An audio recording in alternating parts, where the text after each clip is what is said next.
Right అన్న. మొత్తానికి మళ్ళీ అటు పక్కన అమరజ వీరుల స్తూపం, ఇటు పక్కన సెక్రటేరియట్, అటు పక్కన తెలంగాణ రావడానికి ఆర్టికల్ 3 కారణమైనటువంటి అంబేద్కర్. ఆ మధ్యలో ఈరోజు రాజీవ్ గాంధీ విగ్రహం పెడదామని చెప్పేసి అంత ఆల్రెడీ తెచ్చి పెట్టేసింది. ఇక ఎట్లా ఉందన్న మీకు అది ఉద్యమకారుల లెక్క మంచిగా రాజీవ్ గాంధీ విగ్రహాన్ని స్వాగతిస్తురా? నేను ఏమంటున్నా అంటే రాజీవ్ గాంధీకి తెలంగాణకు సంబంధం ఏంది? రాజీవ్ గాంధీ చేసినటువంటి గొప్ప పాలనే ఉన్నది. రాజీవ్ గాంధీ పాలనలో తెలంగాణకు నష్టమే జరిగింది, ఇందిరాగాంధీ పాలనలో తెలంగాణకు నష్టమే జరిగింది. అంటే ఆ నష్టానికి గుర్తుగా వాళ్ళ విగ్రహాలు తెచ్చిపెట్టుకుంటావా ఏమి?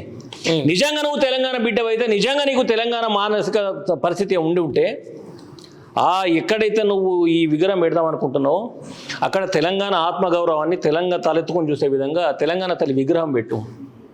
లేదు, తెలంగాణలో ఎంతోమంది గొప్ప గొప్ప నాయకులు అమరులై ఉన్నారు, వాళ్ళ ఫోటోలు పెట్టు. మా గుండెల మీద తీసుకొచ్చి ఇంకెవరి విగ్రహం పెడతానంటే మేము ఎందుకు ఒప్పుకుంటాం? బరాబరి దాని పర్యవసనం అనుభవిస్తాడు రేవంత్ రెడ్డి. ఎందుకు అంటే రాజీవ్ గాంధీని తీసుకొచ్చి మా మీద పెట్టాల్సిన అవసరం లేదు. మీకు అంత కాదు, నిజంగా నీకు అంత చిత్తశుద్ధి ఉంటే నీకు పెట్టాలనుకుంటే మా పివి నరసింహారావు విగ్రహం పెట్టున్నాడు తీసి. మా తెలంగాణ నుంచి ప్రధానమంత్రి చేసినటువంటి గొప్ప వ్యక్తి కదా ఆయన, జీవితం అంతా తెలంగాణకు అంకితం చేసిన జయశంకర్ సార్ విగ్రహం పెట్టుంది. ఈ రాజీవ్ గాంధీ ఎవరు మాకు అసలు? రాజీవ్ గాంధీ విగ్రహం పెట్టడం వల్ల రాజీవ్ గాంధీ ఏమైనా తెలంగాణ ఇచ్చిండా? రాజీవ్ గాంధీ ఏమైనా తెలంగాణ కోసం ఏమైనా ఆలోచన చేసినోడా? లేకపోతే రాజీవ్ గాంధీ పాలన తెలంగాణ ఏమైనా మేలు పొందిందా? తెలంగాణకి ఏమైనా లబ్ధి చేసిండ్రా? ఆ రోజు ఇంకా ఉన్న పలంగా తెలంగాణకు నష్టం చేసిన సందర్భాలు లేకపోతే తెలంగాణకి అయితే మేలు జరగలేదు కదా. అలాంటి రాజీవ్ గాంధీని తెచ్చుకో మా దగ్గర పెట్టుకోవాల్సిన అవసరం ఉన్నది. నీ ఇంట్లో పెట్టుకో, అక్కడ పెట్టుకో. ఏందైతే మీరు ఢిల్లీలో ఉన్నారో ఢిల్లీలో పెట్టుకోండి. ఢిల్లీలో చక్క గతిలో రాజీవ్ గాంధీ విగ్రహాలు, కానీ మా దగ్గర మాత్రం తీరగ దొరికిందా? ఇక్కడ రాజ్యసభ ఉంటే తీసుకుపోయి ఎక్కడో అభిషేక్ సింగ్ అంటానికి పోయి చచ్చుకుంటావు. ఎందుకు తెలంగాణలో లేడా? కాంగ్రెస్లో గంత చేతగాంత దమ్మన్నారా? అంటే ఎంపీ పదవి తీసుకుని అంత చేతగాంత దమ్మన్నారా? అంటే ఈ పాలన అంతా తీసుకుపోయి నువ్వు ఏదైనా సంతులు తీసుకుపోయి అధిష్టానానికి మారవచ్చిరా, ఇక్కడ ఉన్న పదవులు తీసుకుపోయి మహారాష్ట్రం అనుకో లేకపోతే ఇంకో రాష్ట్రం అనుకో కట్టబెట్టిరా, అక్కడ నువ్వు తీసుకొచ్చి ఇక్కడ మా గుండెల మీద పెట్టు.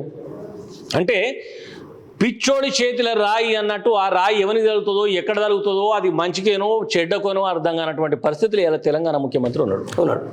వాస్తవానికి ఇప్పుడు ఇంకా మనం ఎదుర్కొంటున్నటువంటి ఇబ్బందుల పట్ల బీఆర్ఎస్ 100% నిలబడి కొట్లాడుతుంది కాబట్టే ఈ మాత్రం తెలంగాణ ఇంకా కొంచెం ఉంది. కానీ ఇంకా రాబోయే రోజులు ఇంకా చాలా ఇబ్బందులు ఉంటాయి. ఇవాళ ఈ రైతు రుణమాఫీ కూడా బీఆర్ఎస్ నాయకులు ఊహించిన దీనికి ఈ రుణమాఫీ ఈ మాత్రం వచ్చిందా? లేకపోతే బీఆర్ఎస్ కనుక సైలెంట్ కూడా ఈ రుణమాఫీ కూడా రాకపోవు పక్కా రాకపోవు. సరే, ఇప్పుడు 6 గ్యారెంటీలు అన్నారు, అన్నీ అన్నారు. గత 10 ఏళ్ల పాటు ఎప్పుడు జరిగిన రుణమాఫీ మేము చేసినామని చెప్పేసి చెప్పుకుంటున్నారు. అక్కడ పార్లమెంట్లో చెప్పారు, ఇక్కడ అసెంబ్లీలో చెప్తున్నారు. సరే, రుణమాఫీకి సంబంధించిన దాని మీద కొంచెం మనం పక్కన పెడదాం. ఎప్పుడు పోదాం మరి బాక్రానంగల్ ప్రాజెక్ట్? బాక్రానంగల్ ప్రాజెక్ట్ తెలంగాణకు వచ్చి ఉంటుంది. ఆడ తలుచుకుంటే ఏదైనా ఉంటుంది ఇక్కడ, అంతేనా? అంటే చూడు, అదే సినిమా ఆపరేషన్ దుర్యోధన సినిమాలో నన్ను గెలిపోయింది హైదరాబాద్ సముద్రాన్ని తీసుకొస్తా అన్నట్టు ఆ రోజు వాడు పెట్టిన డైలాగ్ ఇటువంటి ముఖ్యమంత్రి కూడా అతడనే పెట్టినట్టున్నాడు. అంతేనా? హైదరాబాద్ సముద్రాన్ని తెచ్చినట్టే ఈడు ఇద్దేస్తాడు. మాట్లాడుతూ అది ఆయన ఒక స్పెషల్ కొన్ని వెహికల్స్ పెట్టి తీసుకుపోయి చూపెడితే మనం ఏమన్నా అదృష్టం దక్కుతుంది. కానీ ఇక ఆయన దయ భారీ వర్షాలకు కూడా ఎత్తొచ్చు, అట్లా కూడా చేస్తాడు. దాని మీద అవసరం అయితే ఇంత ఖర్చు పెట్టిన అని చెప్పేసి బడ్జెట్ కూడా తయారు చేసుకొని బిల్లు కూడా దొప్పుకుంటాడు. అంతేనా? పక్క ఆ పని కూడా చేస్తాడు ఆయన, అది కూడా జరుగుతుంది, అది కూడా చేస్తాడు. రైట్. ఇప్పుడు తెలంగాణ రాష్ట్రానికి సంబంధించిన దాంట్లో రైతు భరోసానో రైతు రుణమాఫో మామూలుగా అయితే గత ప్రభుత్వంలో జూన్లో పడేది. జూన్ అయిపోయింది, జూలై అయిపోయింది, ఆగస్టుకు మధ్యలోకి వచ్చేసాం. ఆల్మోస్ట్ ఆగస్ట్ మధ్య కూడా దగ్గరకు వచ్చేసింది. ఉన్నట్టా లేనట్టా? ఇదే రైతు భరోసానో రైతు బంధు, ఇదే రైతు బంధు డబ్బులను ఈడిచ్చింది లేదు, సచ్చింది లేదు. ఫస్ట్ కేసీఆర్ గారు ఎలక్షన్ల టైంలో ఇవ్వడానికి సిద్ధమైతే ఏదో కోట్ల కేసులు వేసి ఆపిన డబ్బులు సతాయించి కొందరికి ఇయ్యనిలే అప్పుడు కూడా. మళ్ళీ ఈ రోజు కూడా ఇప్పుడు రైతు బంధు పడి ఇప్పటికి 3 నెలల కింద రైతు బంధు పడాలి. సెప్టెంబర్ దగ్గరికి వచ్చింది. ఈ రోజు వరకు కూడా ప్రజలు రైతు బంధు ఏది అని చెప్పేసి ఎదురు చూస్తూ ఉన్నారు. మేము రైతు బంధు వేస్తామా వెయ్యమా, మాకు చేతనవుతుందా, మేము ఆడనా మగనా అని కూడా చెప్పడం చేతనటువంటి దద్దమ్మలేల కాంగ్రెస్ పార్టీ ముఖ్యమంత్రి కానీ క్యాబినెట్లో ఉన్న మంత్రులు కానీ రైతు బంధు బంధు కోసం ప్రజలు ఎదురు చూస్తూ ఉన్నారు.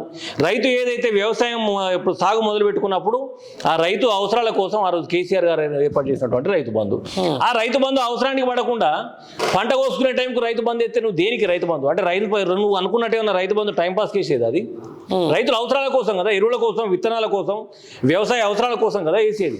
ఇవాళ ఇప్పటికీ దిక్కులేని రైతు బంధు ఇంకెప్పుడు వేస్తామంటే దానిపైన ఒక్క నాయకుడు స్పందించాడు. మళ్ళీ దాన్ని పెంచిన రైతు బంధు ఏదంటే అది దిక్కు లేదు. సరే అది గంగలో పోని మాకు ఉన్న రైతు బంధు అన్నయ్యారంటే దాని మీద స్పందన లేదు. నిజంగా చెప్పుతున్నా కదా, జనాలు మరి ఏం ఆలోచించి చేసినరో ఓట్లు నాకు తెలియదు కానీ, మరి ఈయన ఏం చూసి చేసినరో, మరి ఈయన ఏమంత పనిమంతుడు వేసినరో కానీ, ఇప్పుడు జనాలు ఉన్నంత డిస్టర్బ్డ్గా ఏ ఒక్క చోట ఎవరు లేరు. వాళ్ళకి అర్థమైతే లేదు ఏం చేస్తున్నాడు, ఎటు పోతున్నది. లేకపోతే ఏదిగా ఉద్యోగులకేవో ప్రమోషన్లను పెట్టి ఆ టీచర్లే అంటున్నారు మాకు ప్రమోషన్ వస్తే మా గవర్నమెంట్ ఆఫీస్ నుంచి లెటర్లు వస్తే మేము తీసుకుంటాం, ట్రాన్స్ఫర్లు వస్తే పోతాం. కానీ ఈ ప్రమోషన్ల లెటర్లు హైదరాబాద్ ముఖ్యమంత్రి పిలిచి చూడు ఏంటంటే గంత పనిపాట లేనివాడు ఉన్నాడు ముఖ్యమంత్రి. ఈ పనిపాట లేని చేతగానే దద్దమ్మకు పని లేదు. ఆ టీచర్లను పిలుచుకున్నట్టు ఈయన ప్రమోషన్ లెటర్లు ఇస్తారట. అంటే ఈ ప్రమోషన్లు ఇవరకాలు ఎప్పుడు చూడలేదు కావచ్చు. అంటే భారతదేశంలో మొట్టమొదటిసారి ప్రవేశపెడుతున్న పథకం ఈయన పిలిచిన చేతుల మీద ప్రమోషన్లు ఇస్తారట. అంటే గంత పని చేతగానే దద్దమ్మ ఉన్నాడు.